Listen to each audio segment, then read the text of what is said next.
Eu não sei qual é a situação na qual você está inserido, inserida.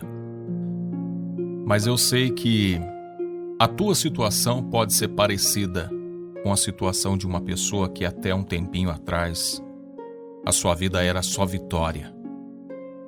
Alegrias, as coisas davam certo, não precisava nem de esforço. Parece que a vida caminhava como uma bola descendo ladeira abaixo. Mas de repente a coisa mudou. Você se viu num buraco. Parece que você, quanto mais se esforça para sair dele, mais profundo você vai. E por mais que você ore, tudo parece não sair do lugar. E quando você olha à sua volta, tem gente que nem tem compromisso com Deus e parece que está melhor do que você. Aí você pensa, para mim não dá. Desse jeito não, eu não aguento mais. E quando você já está pensando em desistir, te aparece um vídeo desse na internet dizendo: antes de desistir, ouça a última palavra de Deus para você. Antes de você fazer qualquer coisa, eu te peço alguns minutinhos da sua atenção. Depois você pode fazer o que quiser. Mas primeiro ouça o que eu tenho a dizer para você da parte de Deus. Porque é Deus que impulsiona a gente a falar no nome dele, tentando transmitir uma mensagem de vida para as pessoas. Não deixa o diabo tentar te enganar com pensamentos negativos, do tipo, quem é essa pessoa? Essa pessoa não sabe de nada, não vale a pena, não gaste o seu tempo. Essa vozinha que fica falando no seu ouvido é uma voz daquele que quer ver o seu fim, quer destruir você. Ele não vê a hora de você jogar a toalha para ele pular de alegria e gritar: eu venci! Na verdade, ele gostaria mesmo era de vencer a Deus, né? Mas ele jamais vai conseguir isso.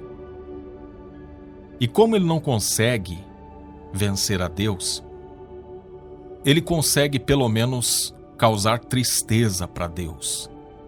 Porque quando um filho, quando uma filha dele desiste, desanima, põe um fim na sua vida, a vitória acaba sendo do inimigo de Deus.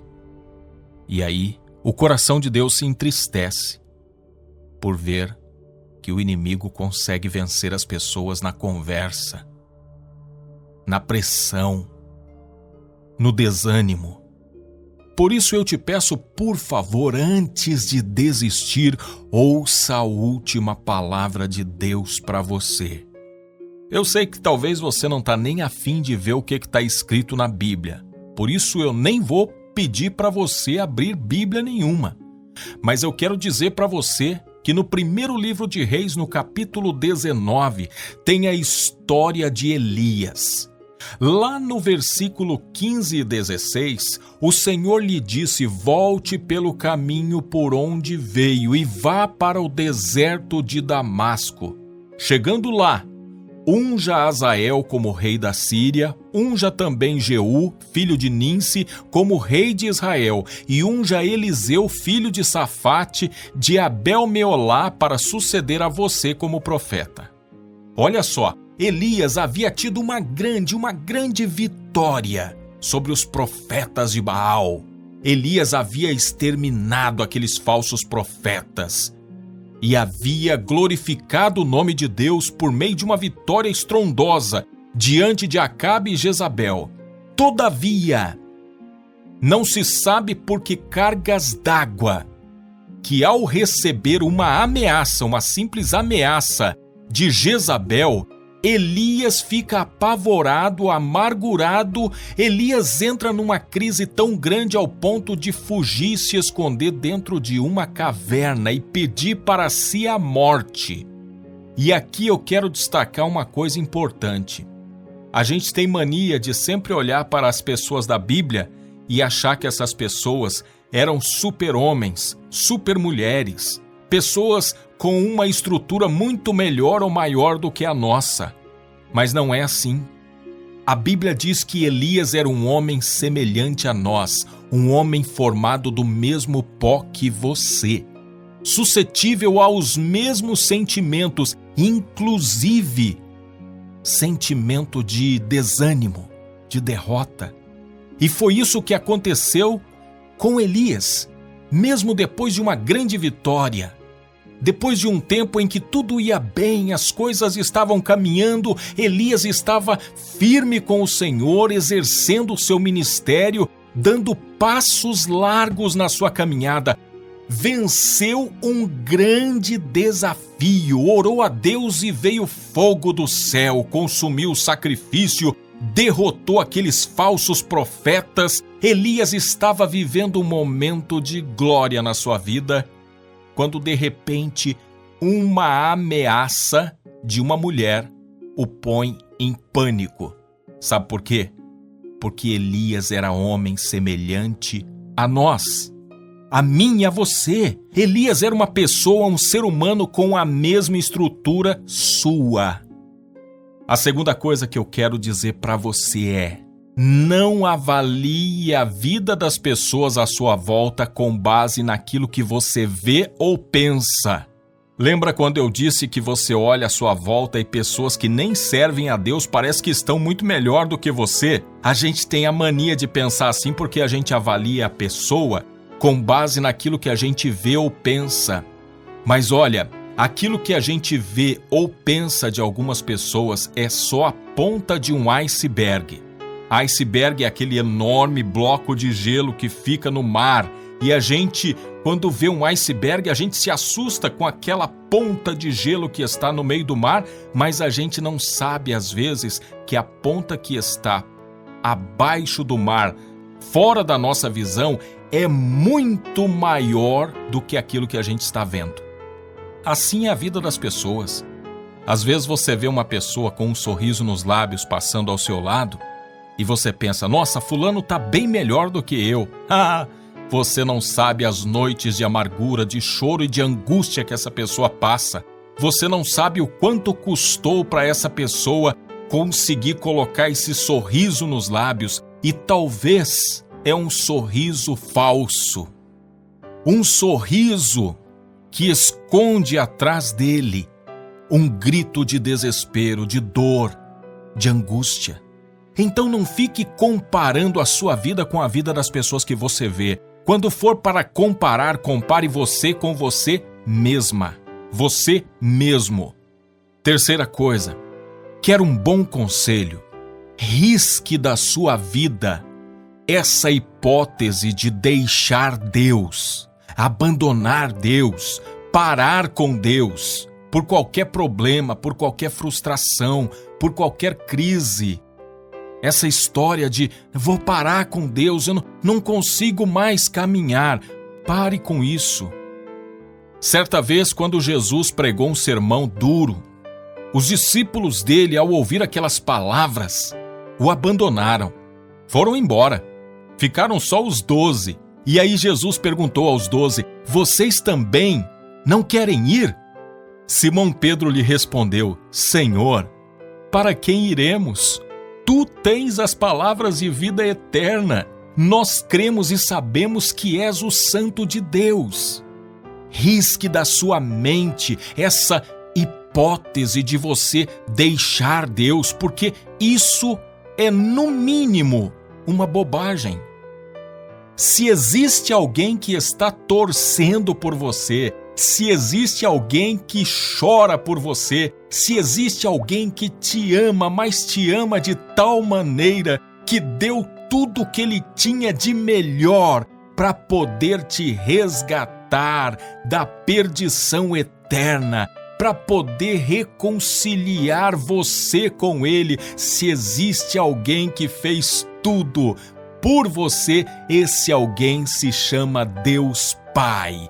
Porque Deus amou o mundo de tal maneira que deu o seu Filho unigênito para que todo aquele que nele crê não pereça, mas tenha vida eterna.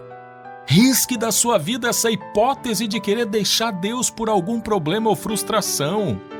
Porque se não for para você caminhar com Deus, você vai caminhar com quem? Com o diabo? Você acha mesmo que o diabo pode querer o seu bem? Você acha mesmo que o diabo pode te ajudar? O diabo só pode te ajudar a puxar o gatilho, a torcer a corda. O diabo só pode te ajudar a te levar pro buraco. Aliás, é bem provável que se você já está no buraco, foi ele que te levou para aí. Deus quer te tirar do buraco, Deus quer te tirar de dentro dessa caverna. E a quarta coisa que eu tenho para te dizer, não importa a crise, não importa se você chegou aí por culpa sua ou por culpa do diabo, se porque você fez o certo ou porque você fez errado, não desanime, porque Deus acredita em você. Deus acredita na sua capacidade de sair dessa com a ajuda dele. E o principal, seja na tua vida ou na de quem quer que seja, em tudo que acontece no mundo ou fora dele, a última palavra é de Deus. Assim como foi na vida do profeta Elias. Como eu disse, o profeta Elias teve momentos de glória, de louvor, momentos de força, momentos de vitória. Mas ele passou também maus bocados, ao ponto de entrar numa caverna e pedir para si a morte. E ele mesmo estava achando que tudo tinha acabado para ele. Talvez ele estivesse assim como está você. E então ele pede para morrer. Ele desanima, ele desiste de tudo. Mas olha o que Deus pede para ele. O Senhor lhe disse: volte pelo caminho por onde veio e vá para o deserto de Damasco. Chegando lá, unja Azael como rei da Síria. Era como se Deus estivesse dizendo para ele: ei, Elias, você não vai desistir não, meu filho. Eu vou te dar força, eu vou te dar coragem, eu vou te levantar. E antes de morrer, tu vais entrar num palácio ainda. Tu estarás diante de um rei. Você não vai morrer não, Elias. Tem coisas para eu cumprir na tua vida ainda. Você ainda vai ungir Jeú, filho de Ninsi, como rei de Israel. E mais, você ainda vai preparar o teu sucessor, que será Eliseu. Então, Elias, eu ainda tenho planos na tua vida, eu tenho propósito na tua vida, eu tenho muitas coisas para realizar na tua vida. A mesma coisa Deus tem na tua vida. Deus ainda vai te levar a lugares que você jamais imaginou estar. Deus ainda vai te levar a lugares de honra, de destaque. Deus ainda vai dar a você capacidade para deixar um legado muito maior e melhor do que você possa imaginar, porque Deus é poderoso. E mais, Ele é poderoso para fazer infinitamente mais do que pedimos ou pensamos. Esse Deus é demais, esse Deus é poderoso e esse Deus tem para você uma palavra na tua vida. E a palavra de Deus para você é: eis que estou contigo todos os dias, até a consumação dos séculos. Deus está com você.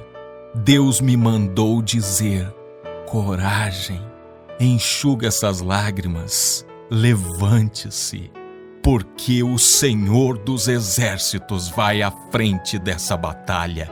E Ele vai te entregar a vitória, especialmente para que o mundo veja e glorifique o nome daquele que está sobre todo o nome, Jesus Cristo de Nazaré. Amém.